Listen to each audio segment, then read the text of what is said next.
Very good evening and welcome to News Tonight on Rajya Sabha TV. Well, my name is Aishwarya Kapoor. Now, India is looking for a stronger defence cooperation and trade relations with Tajikistan after the completion of Chabahar port in Iran. Now, this comes as the Tajik president is on a state visit to India. That is our top focus. Also, we'll look closely at the tragedy at Pampore. Now, 3 soldiers have been killed after terrorists attacked an army convoy near Srinagar. All the details on that and much more in this bulletin. Let us begin with the headlines. Prime Minister Narendra Modi and visiting President Emomali Rahmon hold delegation-level talks in New Delhi. India and Tajikistan signed 4 agreements in areas including double taxation, money laundering and terrorism.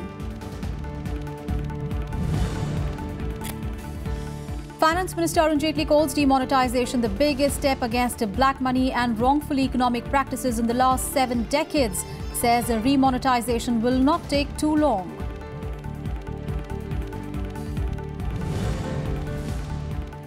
Terrorist ambush army convoy on the Srinagar-Jammu National Highway. 3 Jawans martyred in indiscriminate fire near the Kadlabal area in Pampore.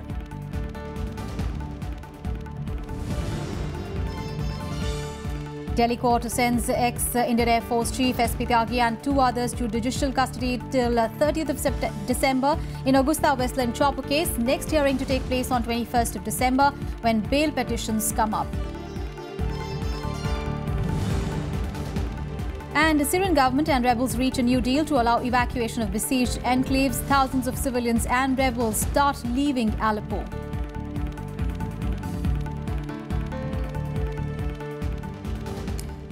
Now, top story this evening, India and Tajikistan today decided to come together to fight terrorism and increase the security and defence partnership. Well, the country landlocked between China and Afghanistan also invited Indian entrepreneurs to invest and engage in developmental activities of the erstwhile Soviet Union country. Well, Prime Minister Narendra Modi and Tajikistan President Emomali Rahmon also held bilateral talks in a strategic signal to China after India established closer ties with the 2 other Chinese neighbours, Vietnam and Mongolia. Counter-terrorism and security were the major items on the agenda for Prime Minister Narendra Modi and Tajikistan President Emomali Rahmon. With an eye on Pakistan and China, the 2 leaders called for an end to sponsorship of safe havens to terrorists. Both reaffirmed their resolve to strengthen bilateral counter-terrorism cooperation and work for early adoption of the Comprehensive Convention on International Terrorism by the UN General Assembly.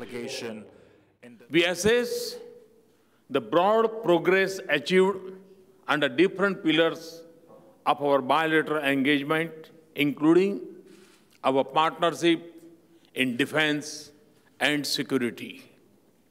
India and Tajikistan live in an extended neighborhood that continues to face multiple security challenges and threats. The threat from terrorism endangers not just our 2 countries. It casts a long shadow of violence and instability over the entire region. We have likewise discussed our bilateral defense and security cooperation. We decided to further strengthen and expand our collaboration in this area. In this context, it has been explicitly noted that terrorism and extremism seriously undermine efforts aimed at maintaining peace, stability and overall development of nations worldwide.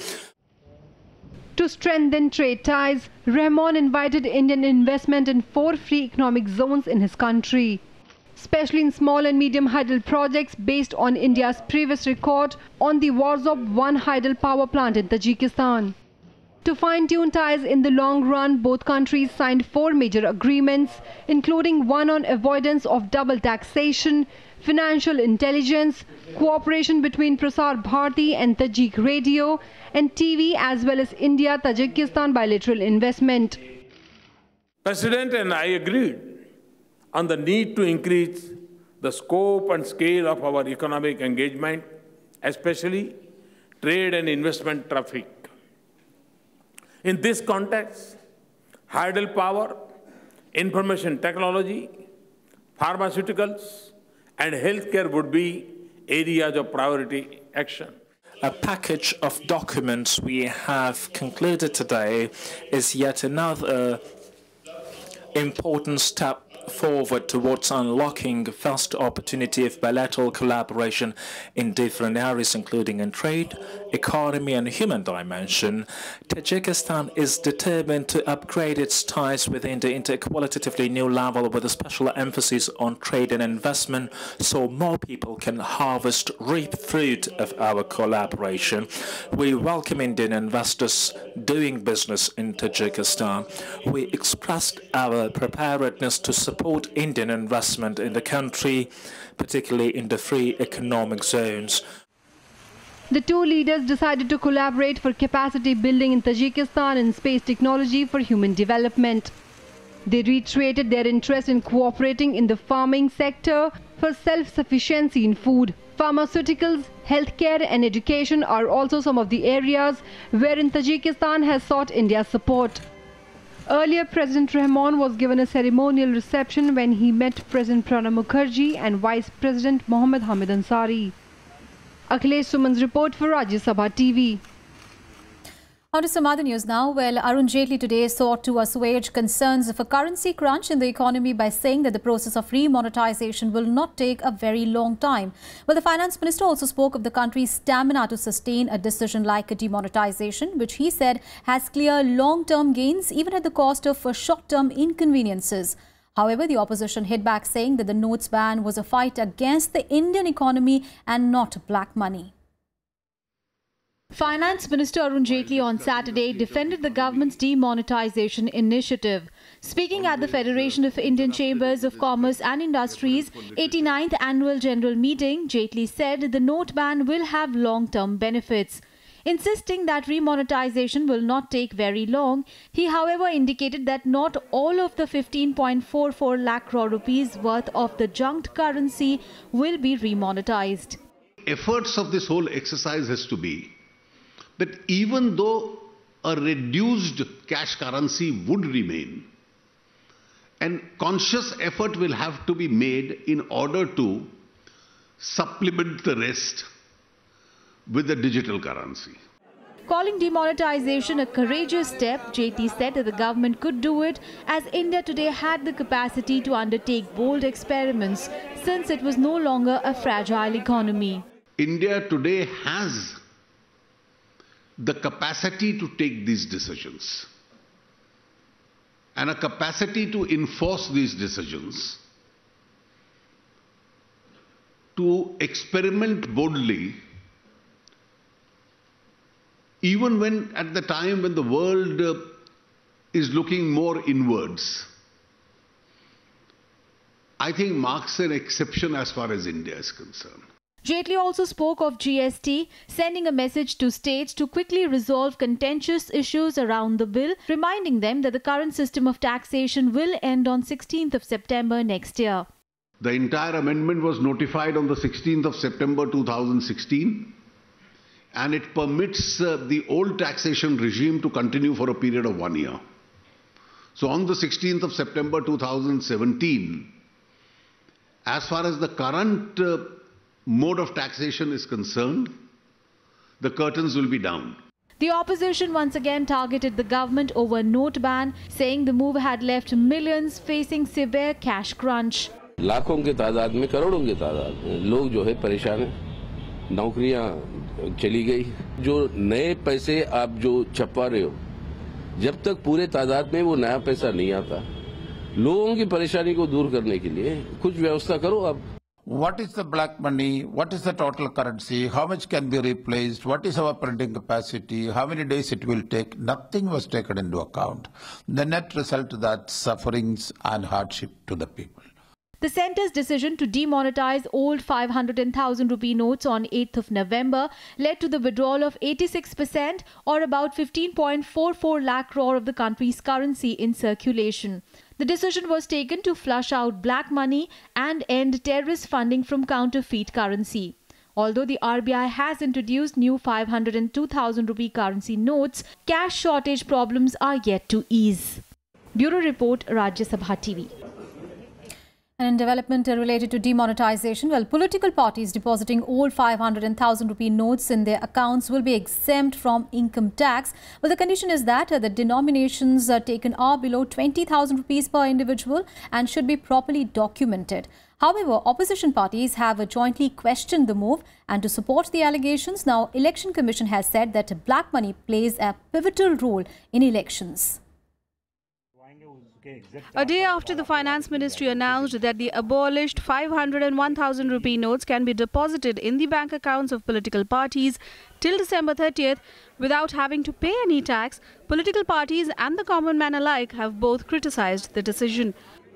अभी debate ये चल रही है, ये आम आदमी versus नेता हो गया है ये, ठीक है, क्योंकि हम लोग तो लाइन में लगे हैं, हमारी अकाउंटेबिलिटी हम लोग छुपा नहीं सकते। ये विषय है बड़ा निंदनीय, इनको बिल्कुल सिमिलर करना चाहिए, जैसे आम जनता इनको भेजती है वहाँ पर संसद में, तो आई थिंक कि संसद और पब्लिक सेम है और ये सिमिलर ही रहना चाहिए।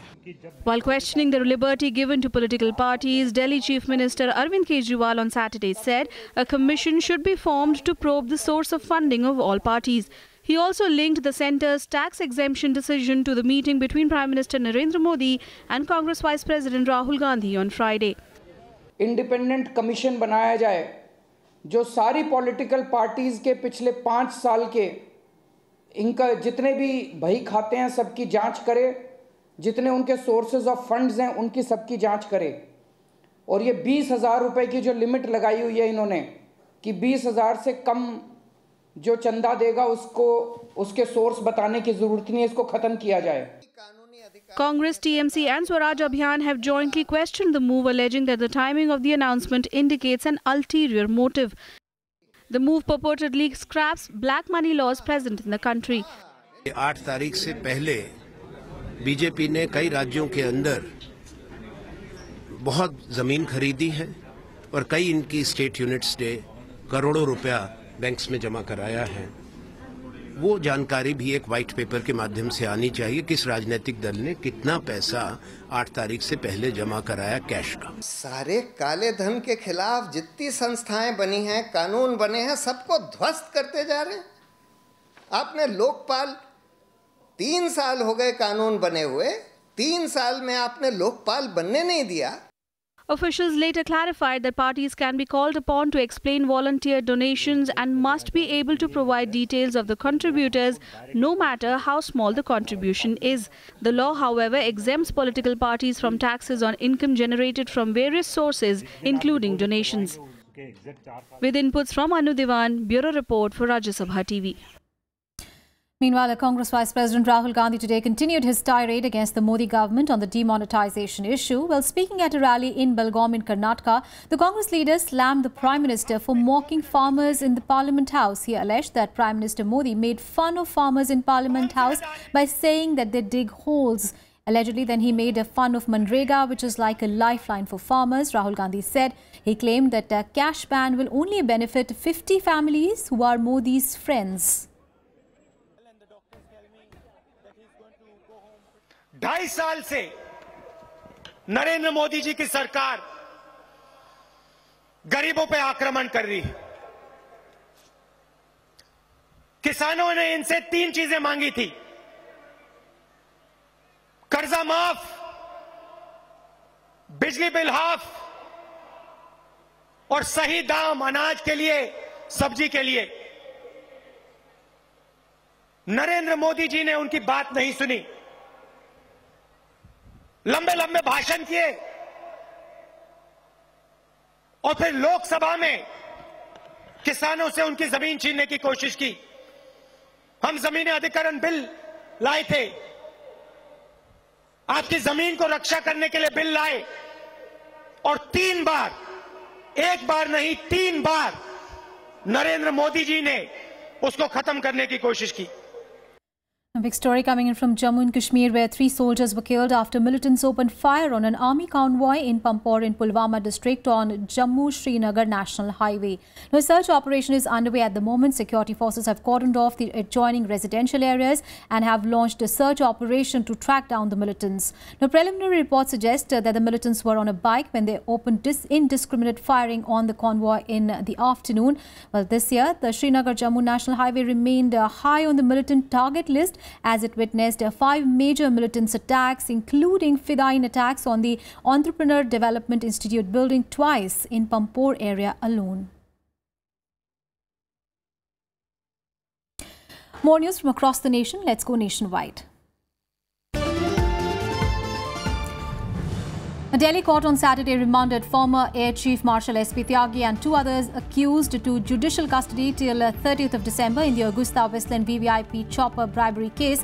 The 2 other accused are S.P. Tyagi's cousin Sanjeev Tyagi and lawyer Gautam Khaitan. The accused persons have also moved applications for their bail, which is likely to be heard on 21st of December.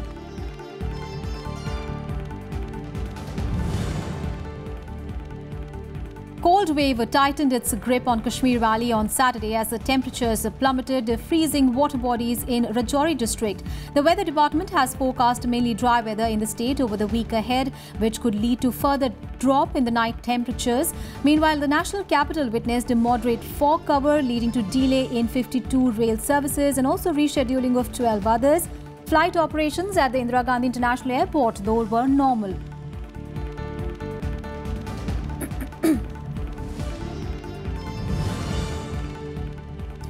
Three wild elephants, including a calf, were killed after they were hit by a speeding train at Nagaon district in Assam on Saturday. The total number of elephant deaths on railway tracks rose to 8 in this month. The incidents prompted the State Forest Department to hold emergency meetings with the Northeast Frontier Railway officials. The decision has been made to limit the speed of trains to 15 km per hour at the elephant corridors.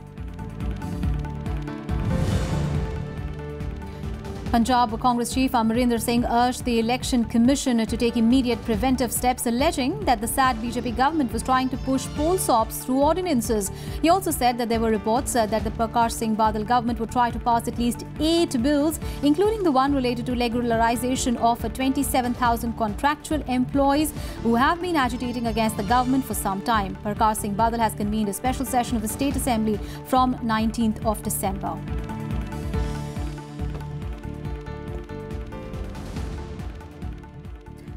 Well, a very short break in here. We'll be back with more news. Stay with us.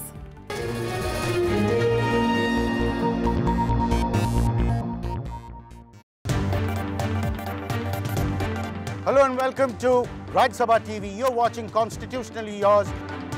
There are certain issues which cannot be made justiciable. This time we implement the Uniform Civil Code as desired and as enshrined in the Constitution. This society is going to have a common civil code. So don't you think bringing gradual changes into personal laws would be more efficient? Law evolves as the society changes. Join us as we try to understand contemporary issues related to the Constitution. Watch Constitutionally Yours on Rajya Sabha television.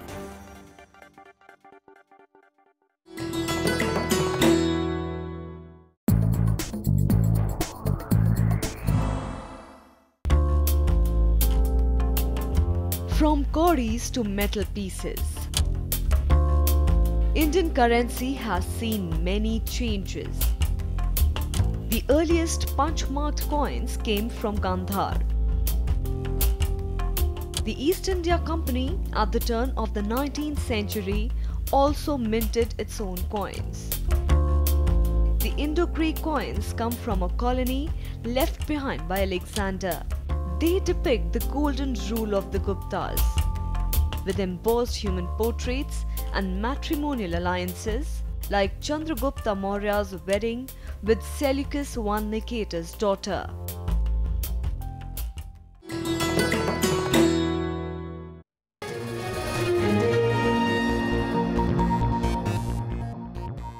Welcome back after the break. Now an update on development related to the Indus Water Treaty. Well, Pakistan has firmly said that it will not accept any change or modification in the Indus Water Treaty. Now, this comes days after India said that it is ready to engage in further consultations to end differences with Pakistan while implementing the Indus Waters Treaty.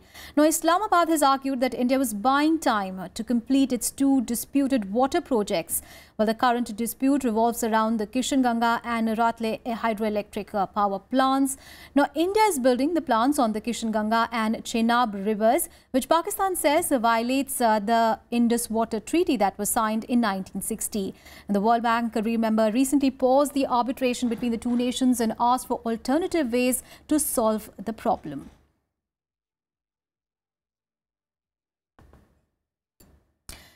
Our top international story. Well, Russia claims that its operation to liberate Aleppo is now complete. The US lays all the blame for Aleppo's problems on Russia and Bashar al-Assad's doorsteps. But as charges are traded, the innocent civilians of Aleppo continue to fight for survival each day. Well, after suspension of evacuation on Friday, now a new deal to remove civilians from eastern Aleppo was enforced today. Here's a report. The Syrian government and rebels occupying some pockets of eastern Aleppo have reached a new deal to allow the evacuation of the besieged enclaves. This is expected to enable thousands of civilians and rebels to leave the city after rapid government advances in recent weeks. The agreement also includes thousands of people in two other rebel-held towns and two towns loyal to the government. At least 6,000 people have left Aleppo, but evacuations were stopped on Friday after the evacuation convoys were fired upon. Both sides claim the other one did that.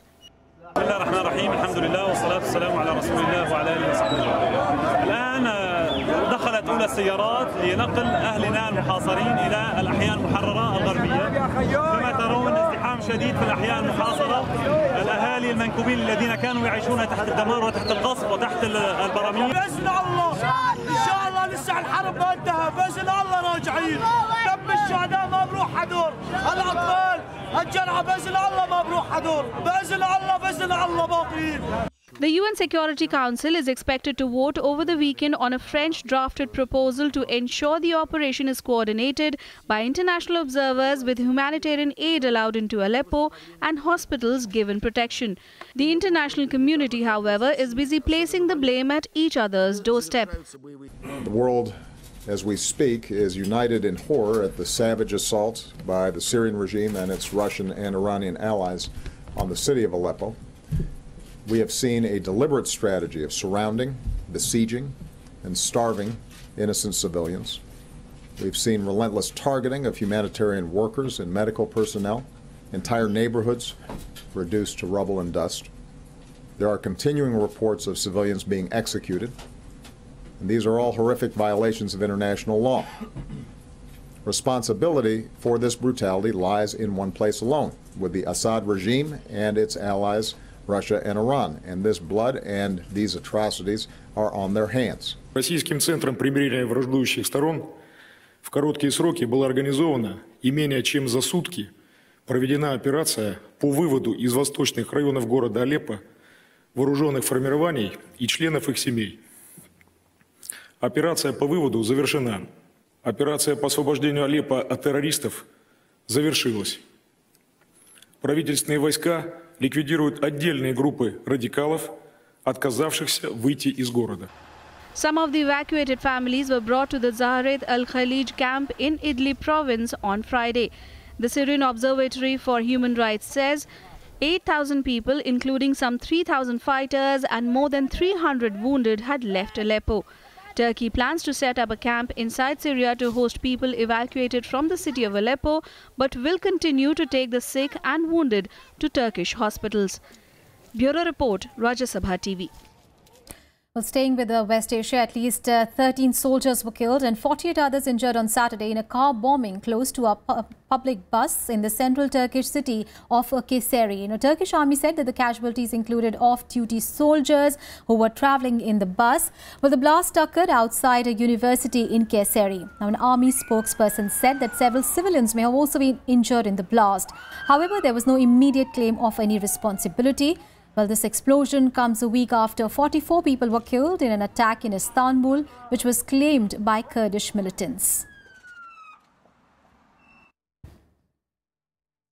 On to some sports news now. Well, in the Chennai Test, India started their first innings on a positive note, ending day 2 at 60 for no loss after bowling out England for 477 in their first innings. Now, Parthiv Patel, who was sent to open after Murli Vijay injured his left shoulder while fielding, scored 28 runs, while KL Rahul was not out on 30 as the hosts trailed by 417 runs. Earlier, India struck early in the day to halt England's march. The hosts picked up 3 wickets in the first session, including that of centurion Moeen Ali. However, debutant Liam Dawson and Adil Rashid scored half-centuries to frustrate India with a 108-run 8th wicket partnership. Now, Ravindra Jadeja picked up 3 wickets, while pacers Umesh Yadav and Ishant Sharma picked up 2 wickets apiece. Pujara at 3. That's 4. Beautifully. And results of some more matches in Sports Wrap. Rio Olympics silver medalist PV Sindhu lost to her semi-final match against Ji Yoon Sung of South Korea in the Dubai World Super Series finals today. The world number 10 lost in 3 sets, 15-21, 21-18, 15-21. Sindhu, remember, had stormed into the last 4 on Friday after beating world number 1 Carolina Marin.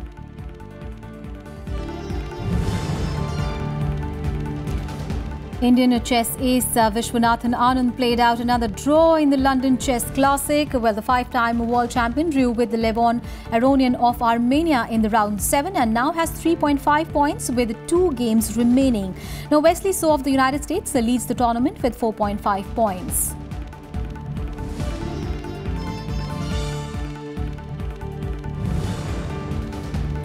And World Football governing body FIFA on Saturday gave an assessment of its video review system as extremely positive.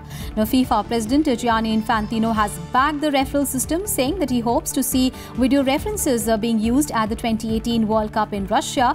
Well, the video review system is struggling to win supporters as the technology sparked controversy. This during the ongoing Club World Cup semi-final matches.